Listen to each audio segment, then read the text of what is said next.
Final মালা ইয়াফনা আন করিবিন, সম্পদ যেটা এটা তো খুব দ্রুতই শেষ হয়ে যাবে। ইন্নাল ইলমা বাকিন লা ইয়াজাল, ইলম যেটা ওইটা কখনো শেষ হবে না। ইলম তো মৃত্যুর পরেও কাজে লাগবে, ইলম তো কিয়ামতের ময়দানেও কাজে লাগবে। আরে জান্নাতে তোমার স্টেজ নির্ধারণ করে দিবে যে তুমি কোন স্তরে থাকবা, ওইখানেও ইলম কাজে লাগবে। আল্লাহর হাবিব সাল্লাল্লাহু আলাইহি ওয়াসাল্লাম ইরশাদ করছেন, ইউকালু লিসাহিবিল কুরআন, আরে কোরআনের বাগান এইটা, কোরআনের হাফেজদের বাগান এইটা, কোরআন চর্চার জান্নাতের বাগান এইটা। এটা কি হবে? আরে শোনো, এটা কত কাজে লাগবে। আল্লাহ রব্বুল আলামিন আদম থেকে শুরু করে কিয়ামত পর্যন্ত আনেওয়ালা সমস্ত নবী আর সমস্ত মানুষ ওইখানে থাকবেন, সমস্ত জিন্নাত ওইখানে থাকবেন, আর সমস্ত ফেরেশতারা থাকবেন। আল্লাহ যাদেরকে জীবিত করবেন কিয়ামতের পর, আল্লাহ তাআলার পক্ষ থেকে বলা হবে ইকরা, একজন হাফেজ কোরআনকে ডাকা হবে আর বলা হবে ইকরা, পড়ো। পড়লেই হবে না, পড়ার সঙ্গে ব্যাপার আছে, তুমি টেনশন করো না। ইকরা ওয়ারতাকি, আরে পড়ো আর মর্যাদার আসনে আহরণ করতে থাকো, আরোহণ করতে থাকো। ওয়ারাত্তিল, তার তিলের সঙ্গে পড়ো। বাংলা দেখে কোরআন পড়লে কোরআন হবে না, কোশ্চিন কালো সহি শুদ্ধ হবে না। ওয়ারতাকি ওয়ারাত্তিল, তার তিলের সঙ্গে পড়তে থাকো। কেমনে পড়বা? কামা কুনতা তুরাত্তিলু ফিদ দুনিয়া, দুনিয়ায় যেরকম বড় তার তিলের সঙ্গে মধুর সুরে তোমরা পড়তা। আরে রমজান আসতেছে, হেফজ যেই হয়, কোরআনের খতম হয়, সাবধান সবাই। খতম তারাবি যদি পড়তে পারেন, 1-2 ঘন্টা সময় নিয়ে আসেন, এরপরে কোরআনের খতম শুনেন।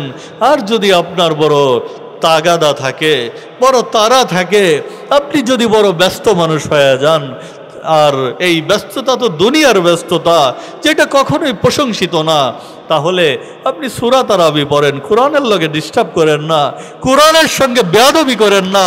হাফেজ সাহেবদের কাছে পায়ে ধরে অনুরোধ করি, আরে রুব্বা কারিন ইয়াকরাউল কুরআন আল কুরআন ইয়ালআনু আলাইহি, হাফেজ সাহেবরা আপনারা সারা জগতের সম্মানের পাত্র, কিন্তু শোনেন, এইটা যেন না হয় আপনি তেলাওয়াত করেন আর কোরআন আপনার উপরে লানত করে। আরে মুসল্লিকে পরোয়া করার টাইম কোথায়? ওলামায়ে কেরাম কেন মুসল্লিকে ভয় পাবে? আরে ইমাম সাহেব সভাপতিকেও পরোয়া করবে না, সভাপতি এমপি মন্ত্রীও যদি হয়, প্রেসিডেন্টও যদি হয়, তাকে পরোয়া করার টাইম নাই। ইমাম মানেই হলো নেতা, সভাপতি পেছনে, ইমাম সামনে।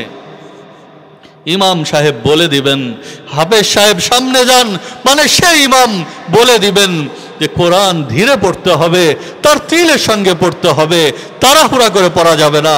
প্রত্যেকটা আয়াত বুঝতে হবে, প্রত্যেকটা হরফ যেন, প্রত্যেকটা শব্দ যেন বোঝা যায়। তারাবির মধ্যে এইভাবে তেলাওয়াত করতে হবে। এইটা যদি হয় তাহলে খতম ঠিক আছে। আর যদি তাড়াহুড়া বেশি থাকে তাহলে খতমের দরকার নেই। ফরজ না কোরআন খতম করা তারাবির মধ্যে, তাহলে সূরা তারাবি পড়েন। যদি খতম করতে হয় তাহলে ইতমিনানের সাথে কোরআনের সঙ্গে তাড়াহুড়া দেখায়েন না। কার সঙ্গে তাড়াহুড়া দেখান? আল্লাহর কালামের সঙ্গে। আরে রব তোমাকে বানাইছে, আল্লাহ তাআলা আল ইনসানি হিনুম মিনাদ দাহরি লাম ইয়াকুন শাইয়াম মাযকুরা।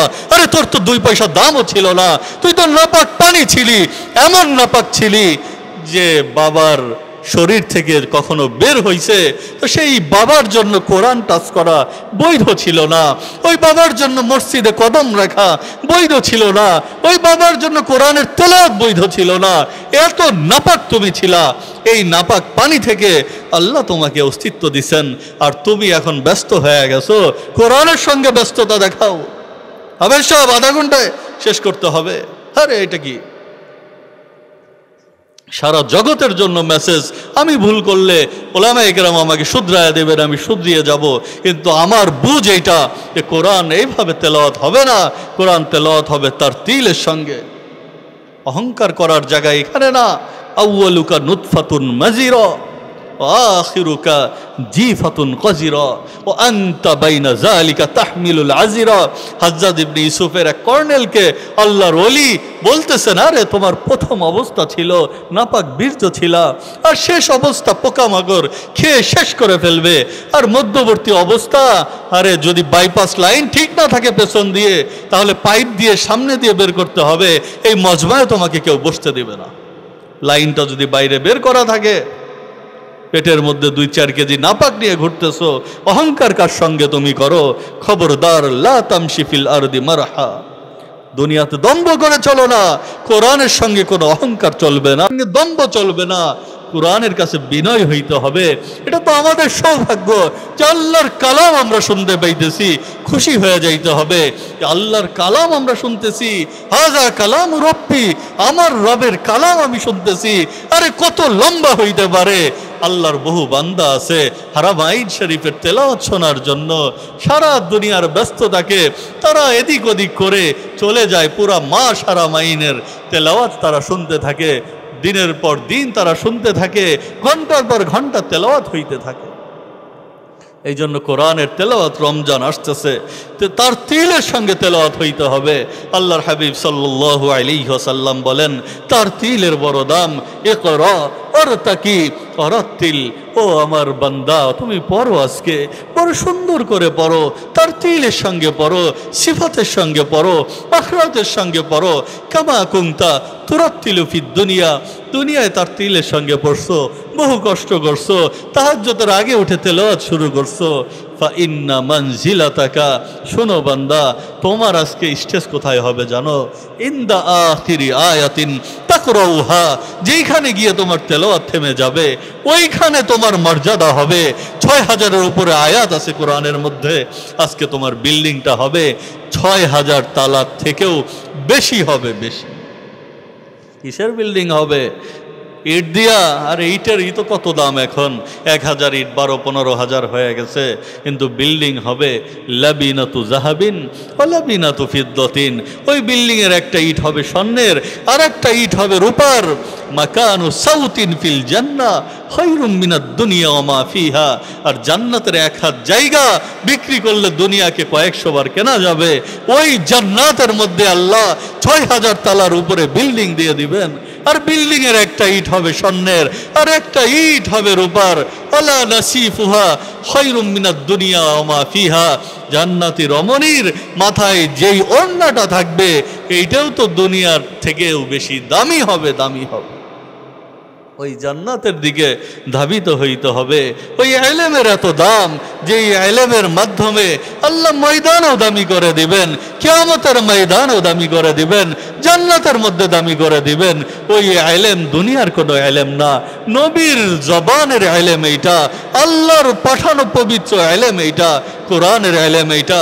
রমজান আসতেছে, রমজানের প্রস্তুতি শুরু হয়ে যাইতে হবে।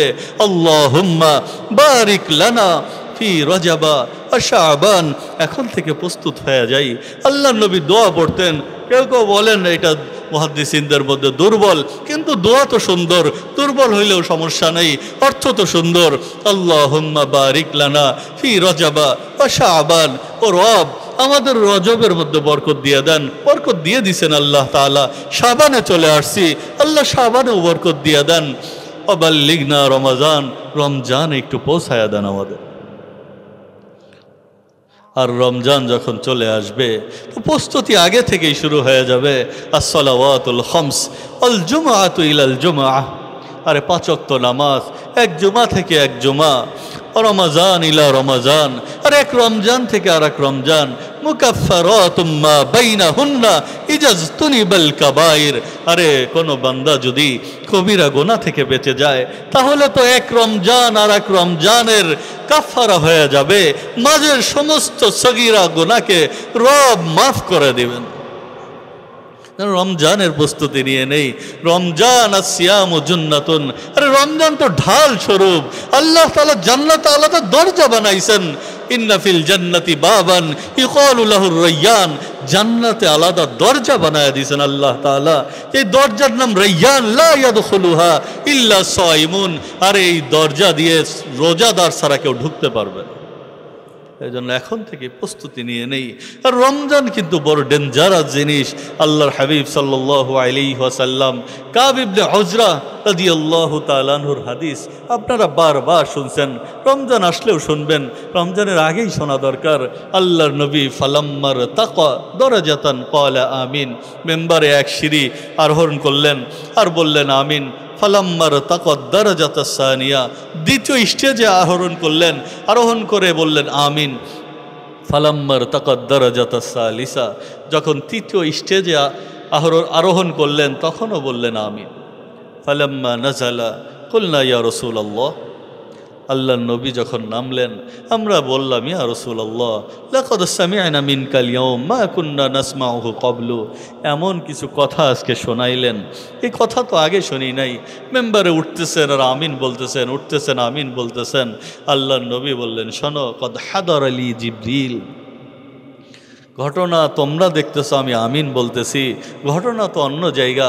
জিব্রাইল হাজির হয়ে গেছেন আর বলতেছেন ইয়া রাসূলুল্লাহ বাউদা মান আদরাকা রমাজান ফালাম ইগফার লাহু, ওই ব্যক্তি ধ্বংস হয়ে যাক যে রমজান পাইল কিন্তু গুনাহকে মাফ করাইতে পারল না।